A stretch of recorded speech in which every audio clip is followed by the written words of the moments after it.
Doctor Jaime Ariztía Escudero ya está aquí listo y nos cuenta cómo va a cambiar la economía este movimiento de ajedrez que se ha dado en este momento en Chile. Jaime, buenas noches. Muy buenas noches. Bueno, ganó finalmente Boric.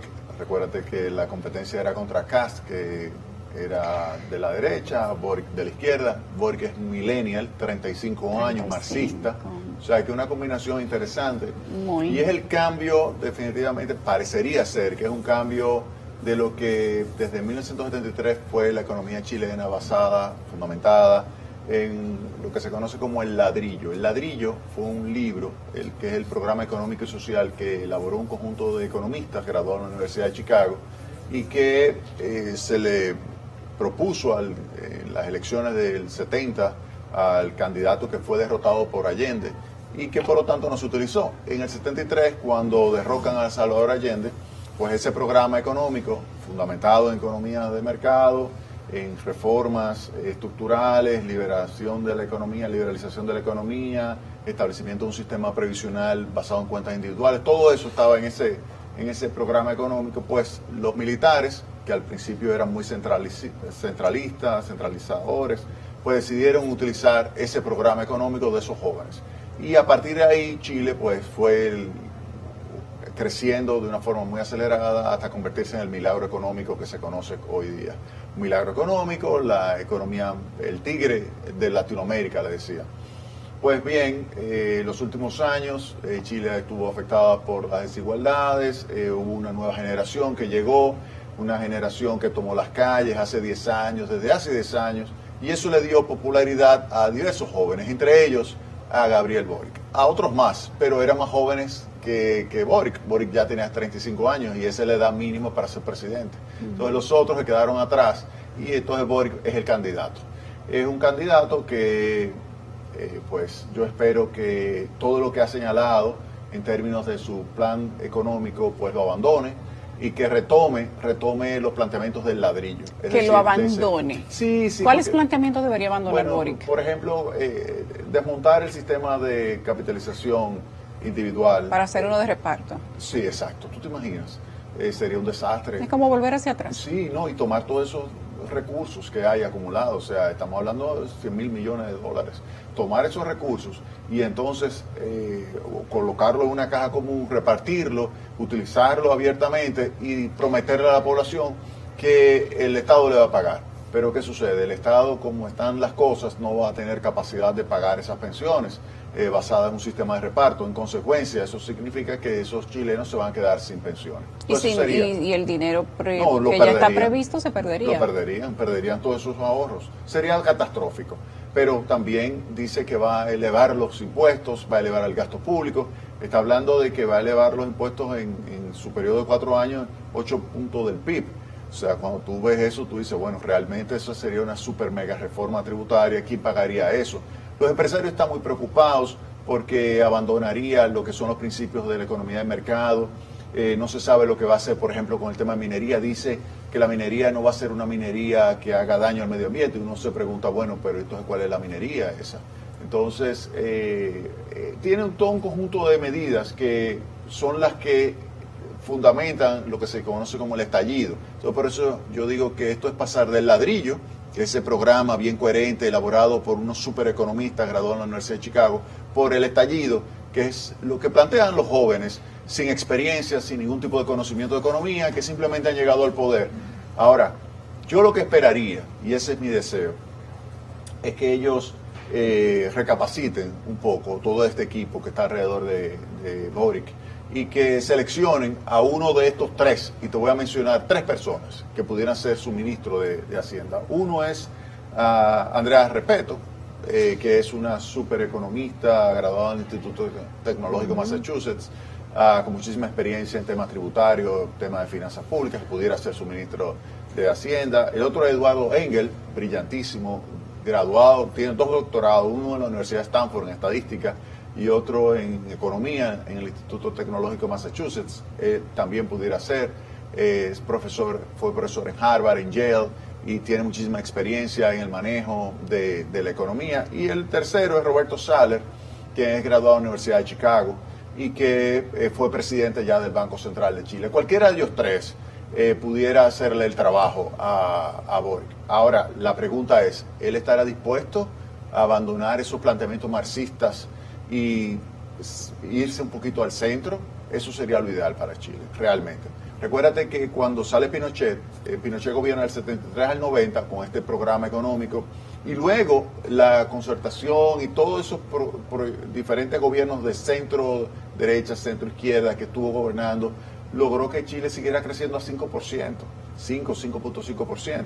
Y eso le generó un aumento del nivel de bienestar promedio de los chilenos. Claro, si tú tienes una situación de fuerte crecimiento, siempre va a tener grupos que se quedan atrás. Y esa desigualdad es lo que ha sido, digamos, el gran castigo que ahora ha recibido la clase política y que ha permitido que llegue al poder este grupo de revoltosos que durante 10 años estuvo tomando las calles de Santiago.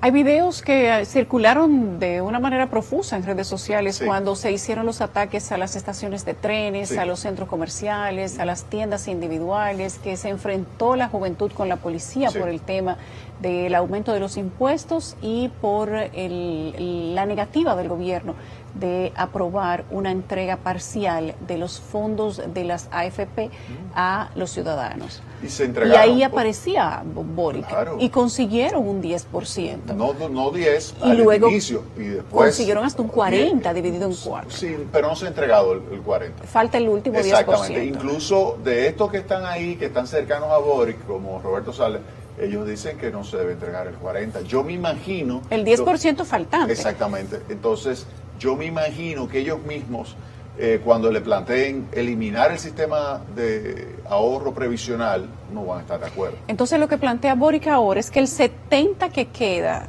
digamos que acorralado, se lo va a tragar se saque también y se entregue. No se entregue. Te aseguro que lo que va a plantear es lo que sucedió en Argentina. Pero lo decía en campaña. Sí, no, pero no entregarlo, no. Lo que él va a decir es tomarle... Que el gobierno lo asuma. Claro. Lo que pasó en Chile, en Argentina. En Argentina. Que tomaron 14.000 millones de dólares. Esto es muchísimo más porque es uno más maduro, más grande.